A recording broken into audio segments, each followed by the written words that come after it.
wabarakatuh. Perkenalkan, nama saya Maulana Baru dari Prodi Pengawalan Masyarakat Islam dari kelas C3. Di sini saya akan mempresentasikan tentang uji validitas. Pertama kali saya akan membahas tentang daftar isi. Yang pertama yang akan dibahas yaitu tentang pengertian uji validitas, yang kedua tujuan validitas, yang ketiga jenis-jenis uji validitas, yang keempat yaitu langkah-langkah melakukan SPSS. Lalu yang kelima yaitu contoh uji validitas dengan SPSS. Yang keenam yang terakhir yaitu bagaimana pentingnya uji validitas itu seperti apa. Pembahasan yang pertama yaitu tentang pengertian uji validitas.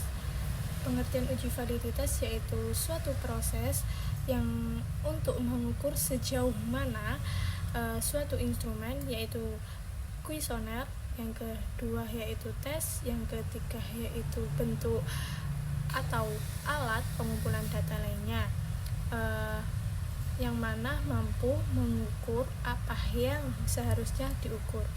Uji validitas ini sangat penting karena untuk memastikan bahwa data yang dikumpulkan yaitu secara relevan atau akurat dan dapat digunakan untuk menjawab tujuan penelitian.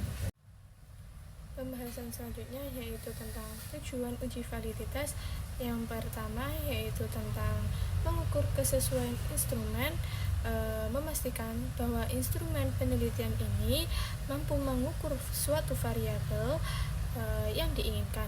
Lalu yang kedua yaitu meminimalkan kesalahan, suatu kesalahan pengukuran, yaitu mengurangi risiko kesalahan interpretasi atau penggunaan data yang tidak relevan atau tidak akurat.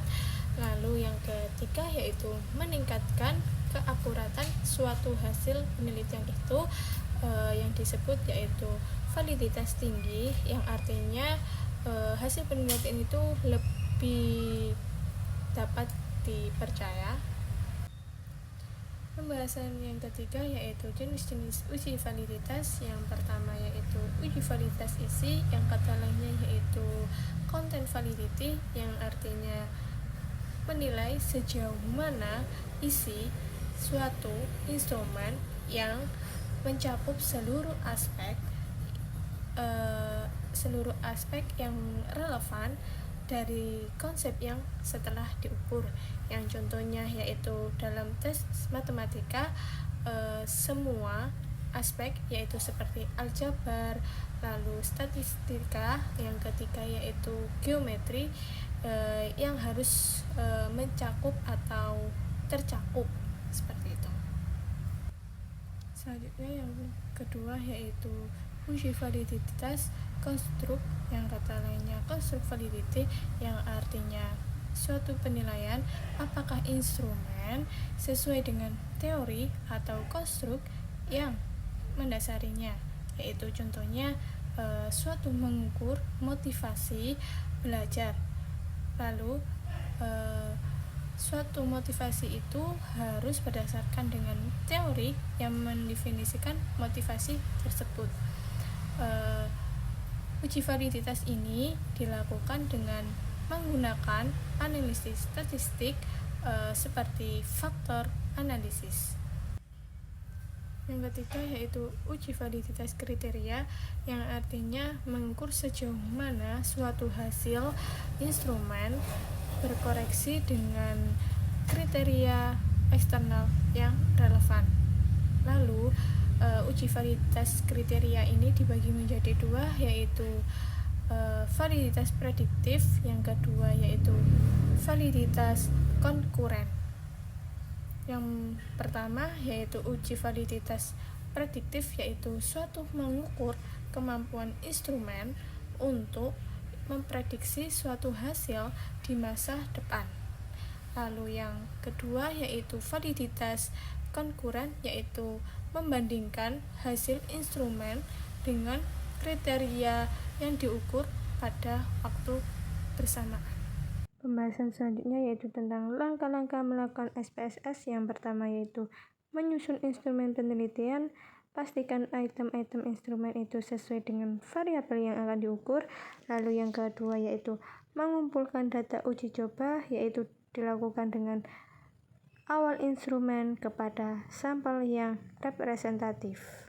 Cara yang ketiga yaitu dengan menghitung validitas, yaitu dengan menggunakan metode statistik yang seperti korelasi Pearson atau product moment untuk data interval atau rasio. Lalu yang kedua yaitu dengan metode non-parametrik lainnya, yaitu untuk data kategorik. Lalu keempat, menganalisis hasil, yaitu item dinyatakan valid apabila nilai koefisien korelasinya signifikan, biasanya menggunakan tingkat signifikansi 0,05. Lalu jika instrumen tidak valid, revisi atau hapus item yang tidak relevan. Cara yang terakhir yaitu menginterpretasikan dan melaporkan atau sampaikan hasil uji validitas dengan transparan dan rinci. Contoh uji validitas dengan SPSS, langkah-langkahnya yaitu masukkan data ke SPSS, lalu pilih menu analisis, lalu ke correlate, lalu ke pivot, lalu masukkan variabel item dan total score, kemudian klik OK untuk melihat hasil korelasi. Kemudian cara terakhir yaitu bandingkan nilai R hitung dengan R tabel. Pembahasan yang terakhir yaitu tentang pentingnya uji validitas. Pentingnya uji validitas ini terbagi menjadi 3, yaitu pertama, menghindari bias. Instrumen yang tidak valid atau tidak relevan itu bisa menghasilkan data yang menyesatkan. Lalu yang kedua yaitu mendukung keputusan yang tepat dalam suatu penelitian atau pengambilan kebijakan. Lalu validitas memastikan hasil penelitian dapat diterapkan. Lalu yang ketiga yaitu meningkatkan kredibilitas penelitian, yaitu penelitian ini itu dengan instrumen yang valid atau tidak relevan lebih dihargai dan dipercayai.